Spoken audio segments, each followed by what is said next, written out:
This is episode 134 of Off Script with Trish Close. Intimate interviews with interesting people. Joining me today via Skype, Kerry Diamond. Hi, Kerry Diamond. Founder. Hi, Trish. So nice to see you. Oh, it's nice to meet you virtually. You're the founder of Cherry Bombe, a media company that celebrates women in and around the world of food. Oh, I just have so much to talk to you about, but I do want to tell you I wore my Cherry Dum Dums shirt for you today. Those are the lollipops, right? Yes, and it was a toss-up between this and my Wonder Woman t-shirt because I feel like you are Wonder Woman in a sense. I don't know about that, but thank you. When I first saw I originally thought I would be in the music world in some capacity, like either as a music journalist. So when I saw your t-shirt, I was like, the Dum Dums. I was like, is that a band I don't know about? But then I realized it was the lollipops. No. Sadly, I'm not that cool. Like I wish I was. I do love music, but I'm not that cool to probably be a fan of the band called the Dum Dums. But no, it was. I just had this shirt. I thought of it, and I was like, I gotta wear that today because it has cherries on it. And if anybody who follows you or Cherry Bombe or they're a member, I mean, you guys are all things. That's part of your brand. That's part of your logo. That's true. I'm kind of cheating today. Where there's a peach. Oh, you can't really see it. Embroidered on my shirt. I should be wearing something with a cherry, but at least I'm representing stone fruit today, right? I love it. That's awesome. We're going to talk about all things Cherry Bombe, how this started, because you did start this when you were incredibly busy. So I really want to talk about that. But first, I want to get to the beginning. Where are you from originally? I'm from Staten Island, New York. One of the boroughs of New York City. Right, exactly. I read in an article somewhere that you said a lot of people, or Staten Island gets a bad rap. It does. Yeah, well, how so? You want me to say why? Sure, go for it. It, it's an interesting place. I mean, it was an interesting place to grow up. It's a lot more suburban than the rest of New York City. So if you love all the things that New York City are about, you might not necessarily find those in Staten Island. So as a teenager, I was running into Manhattan as frequently as I could. And today it's a bit more conservative than when I was growing up. So right. What was it like growing up there, childhood? It was fun. I mean, I was a 70s and 80s kid, so parents weren't as helicoptery back then. I was one of 5 kids, and we would just, summer vacation would roll around and my mom would say, go outside, and she would just send us outside and literally lock the door. Right. And we would just run around and ride bikes and walk up to the store and buy candy. And we had a sense of freedom that I don't think a lot of kids have today. 5 kids, Catholic? Mm-hmm. Mm-hmm. Okay. Mm-hmm. So doesn't sound very strict though. I mean, it wasn't. My parents were really young, so I think that was helpful. Okay. I think they were young and maybe slightly overwhelmed. Okay. So let's talk about high school, because I read somewhere that in high school your journalism teacher really changed things for you. Yes. Okay. Mr. Callahan. Yeah. I was the editor of the school newspaper, and one day he was like, would you ever consider doing an internship? Like a lot of high school kids, I was like, what's an internship? And Jim was working for the Village Voice at the time, which I don't even know if they still print today, but back in the 80s, it was the 80s. Yeah. Back in the 80s, the Village Voice was like a legendary publication. And so I went with him one day to the offices, and we literally went from office to office to see if anyone needed an intern. And I thought, I loved the fashion editor who was there. So I was like, maybe I can intern for her. And she was so sweet. She was like, oh, honey, I have like 1 million interns. So then we went to Michael Musto, who some people might know. Michael's kind of famous in nightlife circles. And he literally was like, ew, and wouldn't even look up from his desk. I think he really only wanted like club kids and like super cool people, and that wasn't me. And then my next stop was Bill Bastone. Oh my gosh, I'm totally blanking on my other boss's name. But Bill Bastone, who was one of, the legendary investigative journalists in New York City at the time, and he and the other news reporters there were doing some amazing work. And I wound up, my God, I haven't thought about this in a really long time. I was paired with Matt Taibbi, who a lot of people know, who today is, an amazing journalist. And they literally sent me and Matt all over the place. It was pre-internet. We would have to go out to the Military Ocean Terminal somewhere in New Jersey. We'd have to get on a bus and go out there. And you would literally get like a stack of papers. I'm not kidding. It was like a few feet high. And we would have to go through these court cases to try to find like a single name that appeared, that was mentioned during a court case. Then we were sent out to like Queens, and we had to knock on doors because they're writing about all these corrupt officials in the Koch administration. I was like 17, and I was like, I don't know what I'm doing. And it was kind of scary knocking on people's doors. But Matt, fortunately, still to this day has the heart of a serious journalist. And so he was a lot more into it, and I kind of tagged along. But I learned a lot about what it meant to be a serious journalist and what it took to report on a story. And it was all turned into a book called, I think, City for Sale, about corruption during the Mayor Koch's administration. No way. So, okay, I'm gonna look that up. Yes. Yeah, I discovered Matt. maybe like a year and a half ago, and I'm just blown away by this guy. Yeah, absolutely. Amazing. Well, he was into this when he was a teenager. So. Yeah. Wayne Barrett. Wayne Barrett. Oh yeah, Wayne. And Wayne, I think he passed away not too long ago. But he and Bill, I just learned a tremendous amount from them, and I was very lucky, to do so at such a young age. Yeah. I was doing live reports from our school cafeteria in high school. So I think some of us just know, right? We kind of know. You knew early too that you wanted to do something with newspapers. I mean, let's go back to the third grade even. True. I started, you did so much research. Oh my God. I started my school newspaper in third grade, and it was St. Charles Elementary School, and Sister Janine was the principal, and she was lovely and loved all the students so much. And I asked her if I could do a school newspaper, and she said yes. And we sold it for a dime, and we had to print it on a mimeograph machine, which sounds ancient, and it was. And I remember the mimeograph, it printed out terribly, because I don't know if anyone remembers those machines. Like, they would run out of ink eventually. And so the printing was really, I won't curse on the show, but the printing was terrible. And I remember being very upset, even as a young child, at the quality of the publication. So it makes sense now that I print this very kind of luxurious, high quality magazine. Yeah. And I mean, at third grade, you were pissed off. I can just imagine, because you're probably in a uniform, right? Catholic, okay, right? And you're just like, ugh, my newspaper didn't turn out how I wanted to. I love that. I wanted them to redo it, and they wouldn't redo it. So that's awesome. So did you want to be a journalist, or did you want to be a writer? What, like in high school, as you're doing this internship and you're walking around knocking on doors, was this like, yes, this is for me? Weirdly, I don't think I really knew that explicitly. I mean, it's kind of weird to explain, but everything just sort of happened magically, and I didn't have this sort of path. I thought maybe I wanted to be a fashion editor or a music journalist, and I got to see, what went on at the New York Times, and then I went to the State University of New York at Plattsburgh and worked for the school newspaper. I studied English. I was an English major. I got every internship I could at the local paper up there, and then back at the local paper on Staten Island, and then later Spin Magazine. I got a lot of rejection notices, though. I wanted to work at the New York Times. I did not get an internship there.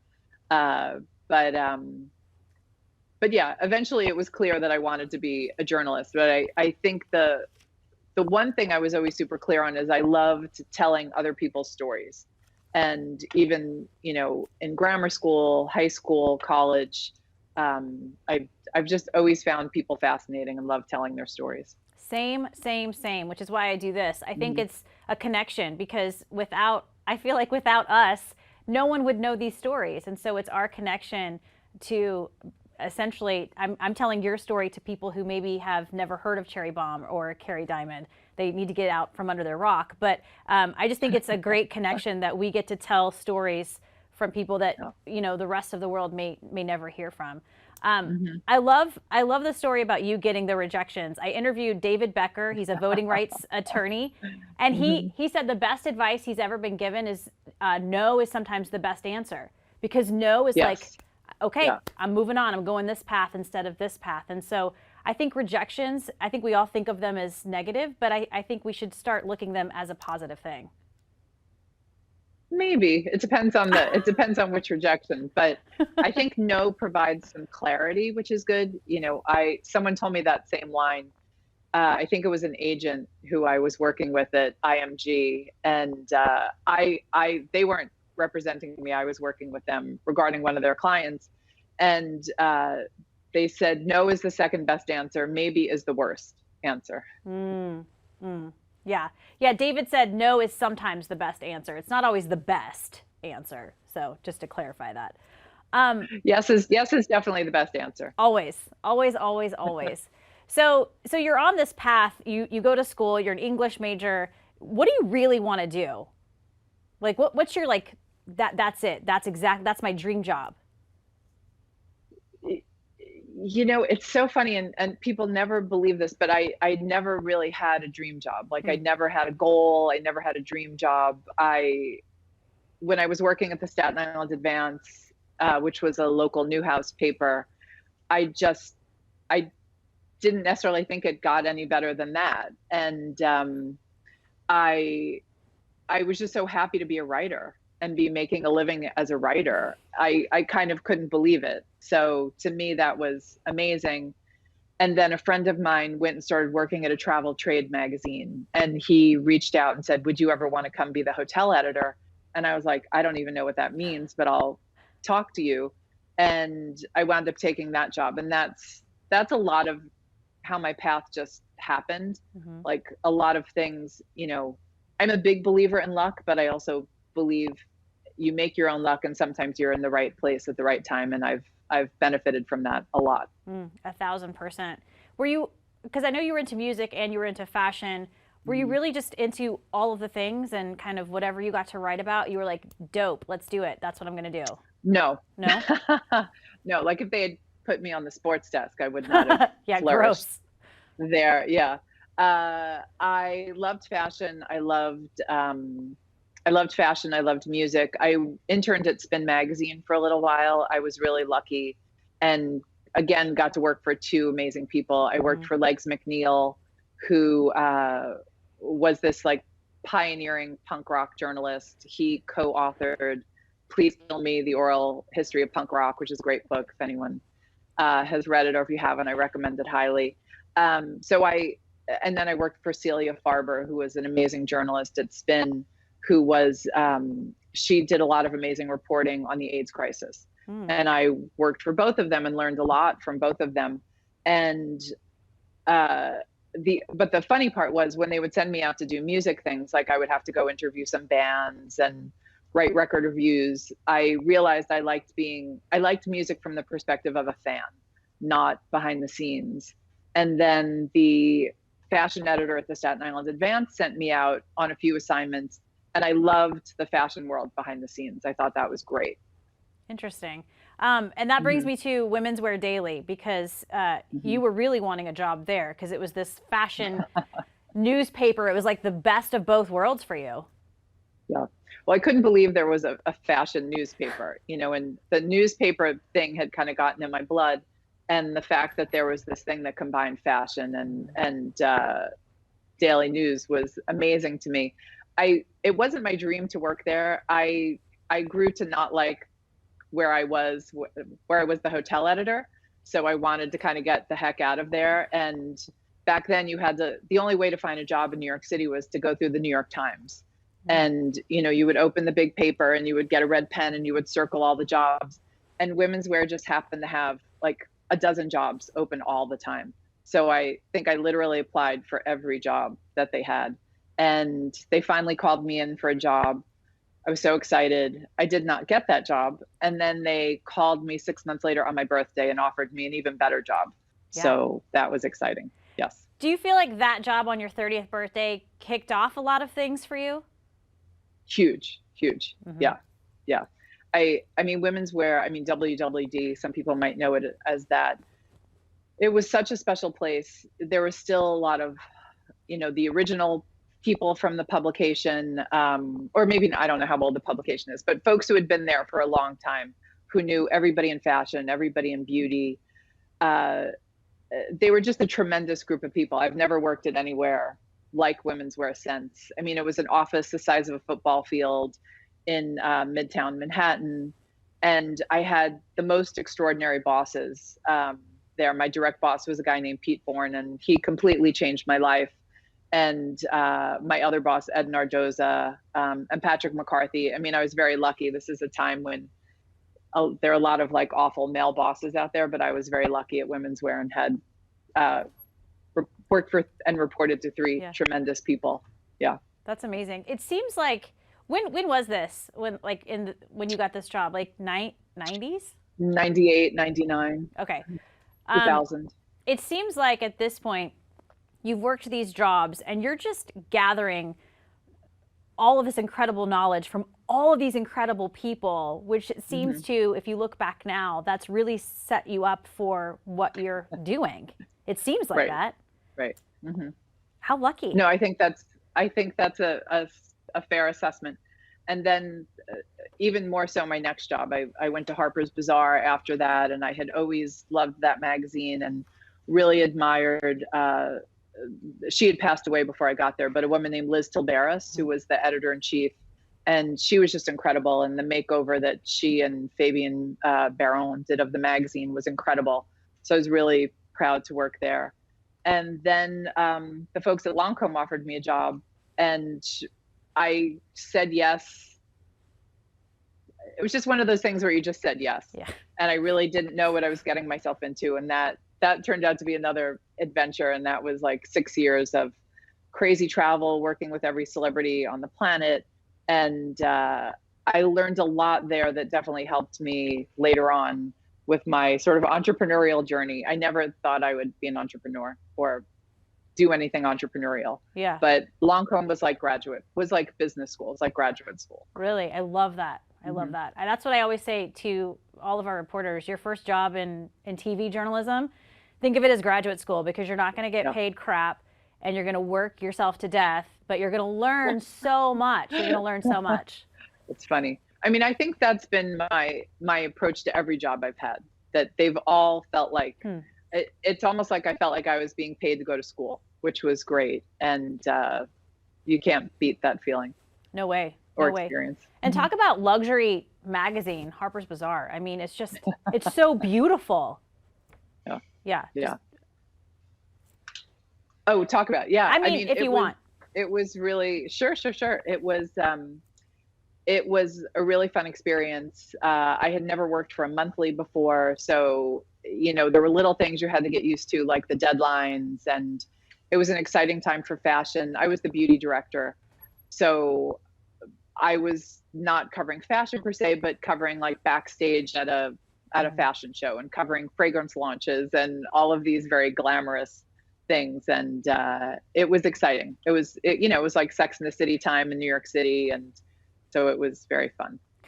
To say I'm jealous is a little bit of an understatement. Were you working, I guess, let me ask you, where were you working when you decided to open a restaurant with your honey man? I was at Lancôme. Okay. Yes. What year was this about? I'm guessing. I don't even remember. Like, I'm guessing early 2000s probably, right? Or 2000 something? No, probably. Oh, you know what? I don't remember. That's all really good. Don't. So who opens a restaurant while they have a full-time job? You just should not do that. My entire restaurant career is pretty much a cautionary tale and a guide what not to do in the restaurant industry. So let me ask you this, because your boyfriend was a chef, right? If I remember reading that right. Yes, my ex-boyfriend, and he is still a chef. Yes. XX. Were you into food at all at that point in your Oh life? yeah, I mean, Okay. yeah, of course, like, pretty much everybody's into food, which makes it a great thing to write about. I was into food. I mean, I liked cooking. I loved farmers markets. I loved exploring all the different restaurants in New York City. It's hard not to be a food lover in New York. Yeah, for sure. So let's talk about when Cherry Bombe was born. Hmm. I'm so Hmm. curious how this idea popped up in your head. It was a few different things. I mean, it actually was supposed to be an annual magazine for my restaurant. So that was the first idea. And then I was very aware of how hard the restaurant industry was on women. A lot of doors were closed to women in the industry. They were just left out of a lot of things. And it was weird for me because I had come from a world that was so women centric, female bosses, all the customers at Lancôme were women, all my not all of them, but most of my coworkers and a lot of my bosses and the very senior bosses at Lancôme and its parent company were women. My boss at Harper's Bazaar was a woman, tons of women editors at Women's Wear Daily. So to get into this industry where you kind of felt like women were kind of considered second-class citizens, definitely a few exceptions, but I certainly noticed that. And then as we started to do different events through the magazine, I noticed that. And I think the other thing was I was kind of craving a community in the restaurant industry. And it's funny, I was listening to a podcast last night that I like very much, Masters of Scale, and they were interviewing someone who works very closely with entrepreneurs. And he said, I always tell entrepreneurs, the best path forward is if your company is solving a problem that you yourself have. And I was like, oh, that's so funny. I was like, what problem does Cherry Bombe solve? And, we launched the company so long ago, and I remembered something I had totally forgotten about. And my team will laugh. They're here and they might not have ever heard me say this. I'm looking at them. I did not know a lot of people in food. And I remember when we started thinking about doing this magazine, part of the reason was like, oh, I need some friends in the food world. And I think part of Cherry Bombe was just my desire to have a community in the food world, because I had a wonderful community in all these other places. Mm-hmm. So it was numerous things. I think I was kind of craving, I love print. I still do to this day. You can see, all the books behind me. Oh, I have noticed. I think I was missing the print world. I was falling in love with this new industry. I wanted to build a community in this industry, and I had noticed what was going on regarding women in the industry. So those things were all sort of the soup or the stew that led to Cherry Bombe. You said that the restaurant industry tended to close doors on women in all parts, or was it just behind the kitchen, or was it in all aspects of the business? That's a good question. I mean, in a lot of aspects, one of the things we've always tried to celebrate at Cherry Bombe is not the exclusionary parts, but we try to celebrate the women who have found a way in. There are all these women who loved the food world, and they found their way in either as food stylists, photographers. They did open their own restaurants. They're pastry chefs. They're, you name it. Mm-hmm. If they couldn't necessarily become the executive chef, they figured out something else to do. And it's been tremendous over the past 8 years to see what women have achieved in this industry. I mean, it's changed significantly. Okay. Why the name Cherry Bombe? I have no idea. It literally popped in my head while I was walking down the street. It probably had something to do with Lucky Peach because Lucky Peach was a popular food magazine at the time. It was another indie magazine, and it was so bro-y, it drove me nuts. Every issue that came out, I was just like aggravated. And so I probably just had fruit on the brain, and I've always loved Joan Jett and the Runaways and that song Cherry Bombe. And the bomb with the E at the end, bomb is a dessert. It's also a bomb. It's a French word. So again, I think it was just this sort of a stew. It's also a firework. It's So it's brilliant. sort of the perfect word. It's so brilliant. Like I can't imagine any other name for this. Like, it's just so brilliant. It's just so good. And I love the fact that there's an E on the end of bomb. It's just so smart, really smart. And I at least once a week, I'm very grateful for the E. Awesome. And then this evolved because it started out, you wanted to do a publication, a magazine, essentially. But then it just evolved over the years to cookbooks, Cherry Bombe radio. I mean, there's a podcast. I mean, there's just so many different aspects to this company now. Yeah, it grew very organically. I mean, I had a full-time job. My partner at the time had a lot of other projects.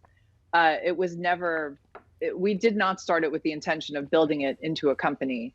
And then things would just happen organically that made it head in that direction. You know, for example, we did the first issue and we really had no idea when we would do the second issue. But then the first issue came out and everyone's like, when's the second issue? So we're like, okay, we better work on the second issue. And then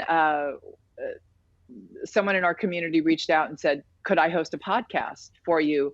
And we were like, what's a pod? You know, we literally didn't even know what podcasts were. We were like, okay, let's do a podcast. And then an article came out in Eater. I'm sure everybody's out there knows Eater, you know, the food media outlet, the food and restaurant focused media outlet. Eater did a story that actually broke down with pie charts how women were being left out of conferences, competitions, all of these different things. And it was something I always knew anecdotally, but I did not have the concrete, you know, evidence and numbers that this was happening. So it was really interesting to see it in that format. And I was like, okay, that explains a lot. So women are being left out of all these things. That means they're being left out of networking opportunities. They're being left out of opportunities to meet potential business partners and get money. And we know that's been, you know, such a deterrent to women wanting to get into this business. And just lots of different things. I mean, networking is what helps a lot of people get ahead. So we're like, okay, someone needs to put together a conference. No one did. So we were like, let's do a conference. And that's how our Jubilee conference was born. And today it's the #1 gathering of women in food in the US. Holy cow. Nice work. Yeah. Well, I think it just showed a need, you know, for these things. I mean, it's when you look at lots of different things, whether it's, you know, institutional racism or sexism, I mean, there are reasons for these things. They're just not imaginary things. Right. And solving problems, as you just sort of touched on, again, you see a problem out there, and as an entrepreneur, you're going out to solve it. When you look back with all the jobs that you've had, opening a restaurant, then sort of starting Cherry Bombe, not really knowing that it would essentially turn out this way, a lot of people are like, oh my gosh, that sounds so hard. And how did you do it? Do you look back and just go, I don't know, you just do it? I don't look back and go, I don't know, but I do look back and I'm like, that it's been an insane 8 years. Yeah. It's been hard. Yeah. And I guess my question for you, you know, there's so many people who have that drive to become an entrepreneur, but it's scary at the same time. It's scary to. You know, it is, but it doesn't have to be. I think I was just so unprepared for my 2 different entrepreneurial journeys. The restaurant one I was so excited about, but I leapt without knowing what I was doing. And, you know, it's the kind of diving into the deep end of the pool, or being thrown into the pool. You know, sometimes that's a good way to figure out something. Sometimes it's a terrible way to figure out something. If anyone out there wants to get into the restaurant industry, I definitely advise that you work in the industry first, maybe, and do a lot of homework beforehand. I went in without having done my homework, and it was amazing, but it, you know, it was an amazing experience. And I met so many incredible people and I learned incredible things. And if that hadn't happened, Cherry Bombe never would have happened. So things I do believe happen for a reason. But if I were to open a place today or tomorrow, I would be a lot smarter about how to do it. Yeah. And I do believe everything does happen for a reason, for sure. Let's talk about the podcast, because you're interviewing so many incredible people. Are there any interviews that really stick out to you as some of your just top faves? Oh gosh, my top faves podcast interview wise. I honestly love so many of them. I mean, I still pinch myself that I get to talk to people like Nigella Lawson and Alice Waters and Dr. Jessica B. Harris, and just these incredible, accomplished people. It's an honor to talk to them every week. But I also love talking to up and comers. I just did an interview like a week or two ago with a young woman named Salma Dada, who's the food correspondent for the Today Show. And she has a brand new book out called Dada Eats. And I just thought she was amazing and love her book, and just had a blast talking to her. Yeah. So many incredible women out there. I interviewed Christine Tobin, who you also interviewed, the food stylist. There was something about Little Women, yeah. Yeah, I wrote it down when I was talking to her. She is just a delight, this just delightful person that broke into food styling because it was just like, yeah, this is something I want to try. And then just got so involved in the industry of food styling, and now is trying to help others get into food styling as well. Yeah, she was cool. I had a lot of fun interviewing her, meeting her for the first time. Yeah, incredible women out there in the industry. And then I just saw on Instagram, Cherry Bombe's moving on up. Headquarters, right? Is that headquarters are moving? Our headquarters are not moving. We are working out of my apartment right now until we find an office. But our podcast did move. We now record out of Newsstand Studios in Rockefeller Center.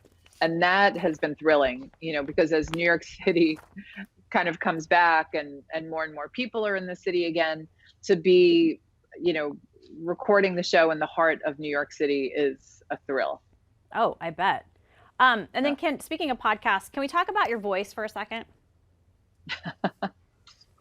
It's so good. It doesn't sound, I slept with the air conditioning on. I feel a little froggy right now. No, Kerry Diamond. It's so good. Your voice it's like butter.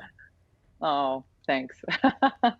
I mean, if you don't care anything about women and food, just listen to the podcast for your voice. It's just it's so soothing. I mean, you should do like audiobooks or something. It's good. That's nice of you to say. Yeah, thanks. no, it's really good.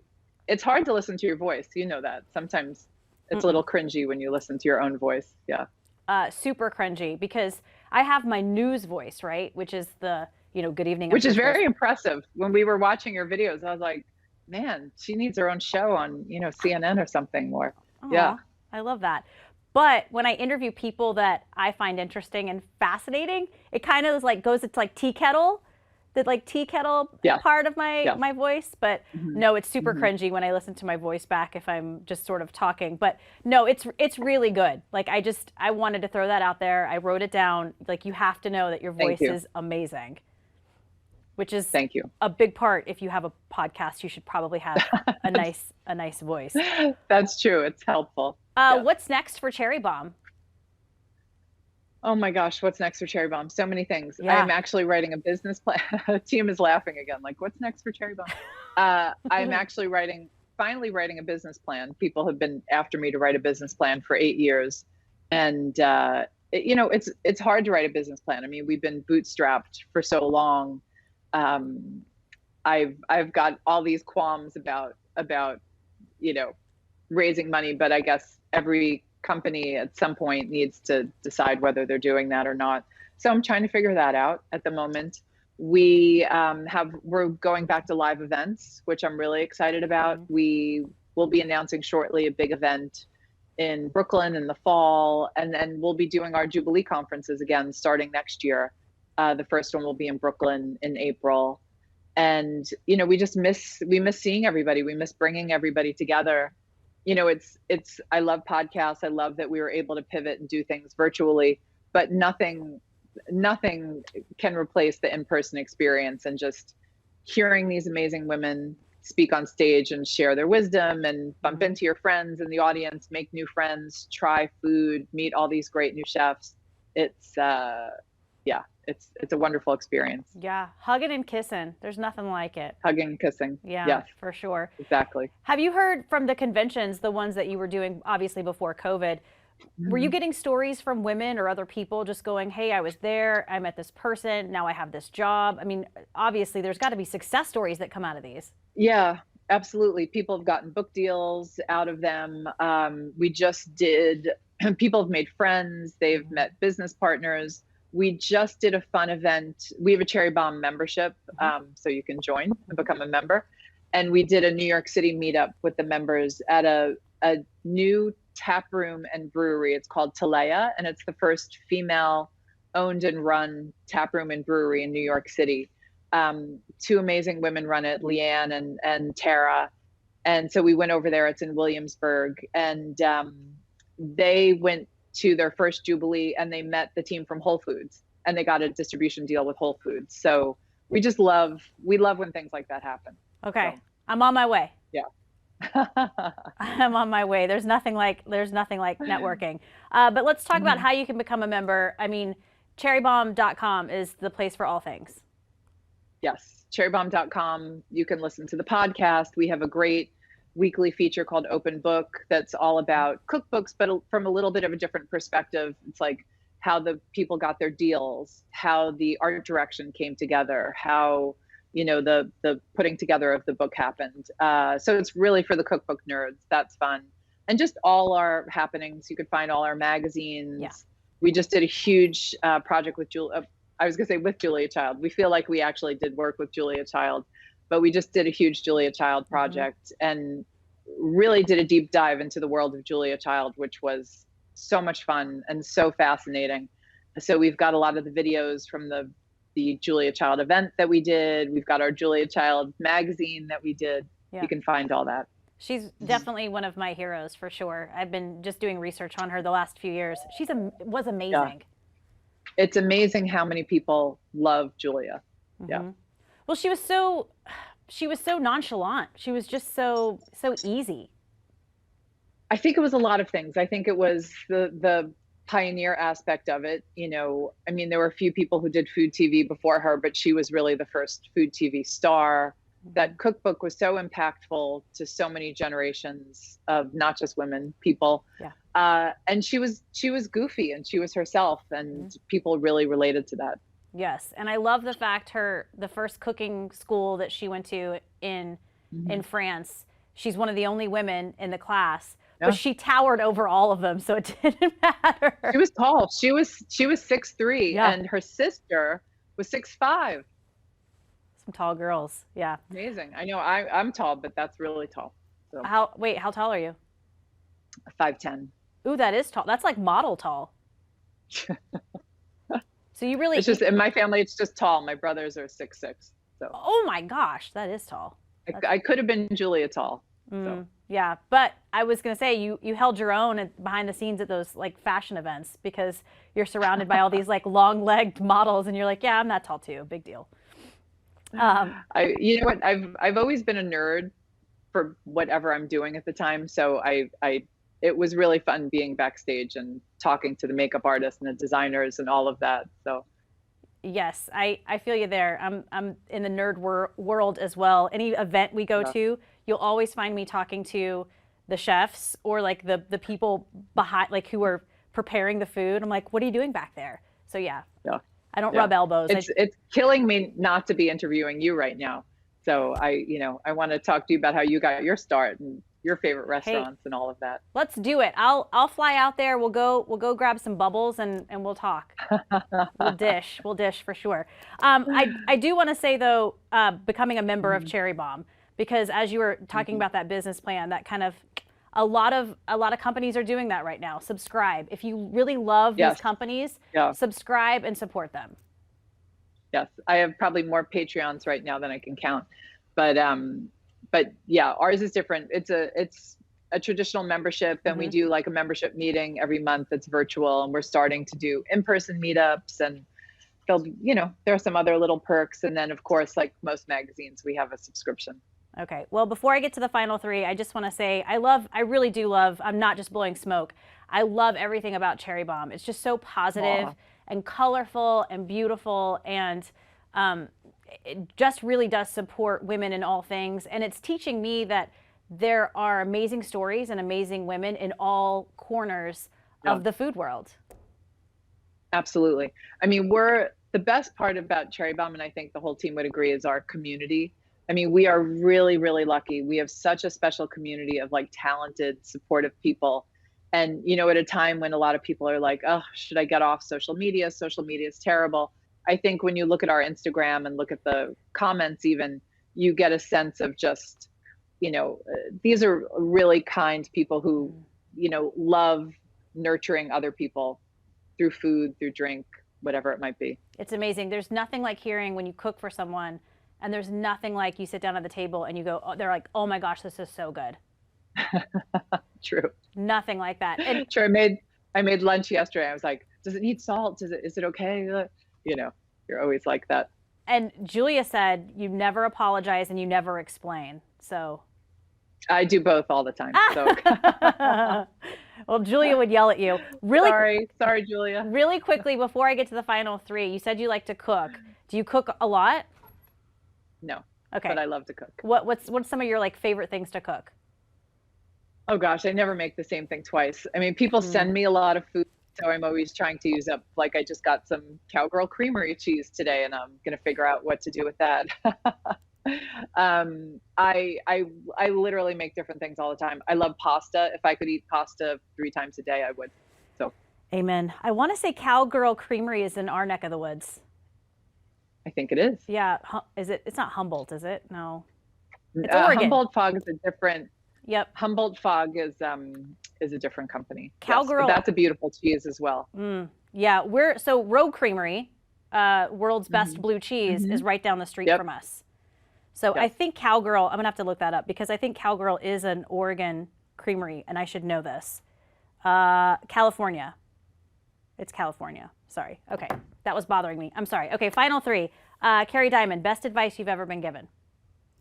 Oh gosh, I saw this question and I was like, what is the best advice I've ever been given? You know, my boss at Harper's Bazaar, Glenda Bailey, had some advice that I thought was great at the time, but I've changed my mind about it over the years. Her advice was, don't bring me problems, bring me solutions. And I thought that was great. But now, as I reflect on that, you know, with the Cherry Bombe team, often it's like, I worry that advice builds fear in people, that you have to solve a problem on your own and you better come with a way to fix it. And I think that was the mindset back then. But today, I feel like we always say this to new team members. It's like, if you make any kind of mistake, don't hide it.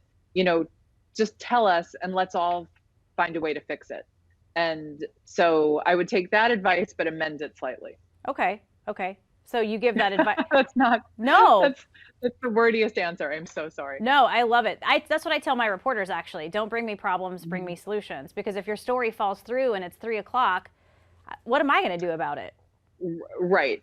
You should, that's why I said, like, there's an element to that advice that is really strong, and everybody should be their own problem solvers to some extent. But I also do think there's power in a group getting together and trying to figure out some solutions as well. I agree, because the last thing you want to do is instill fear that someone's like, I don't want to go to her and tell her I have a problem. Right. What's your happy place? Anywhere, like everywhere and anywhere. I mean, I'm just happy to be alive every day. So. I love that answer. That's amazing. In all things food and drink, what do you crave? I heard pasta a little bit, maybe. Again, how Trish, how do I answer that question? It's like, there's so much food that I love and crave. I mean, probably ice cream. I love ice cream so much, and pasta and cheese. I find it changes, right? Like most days, I could probably murder a bacon cheeseburger almost every day of my life.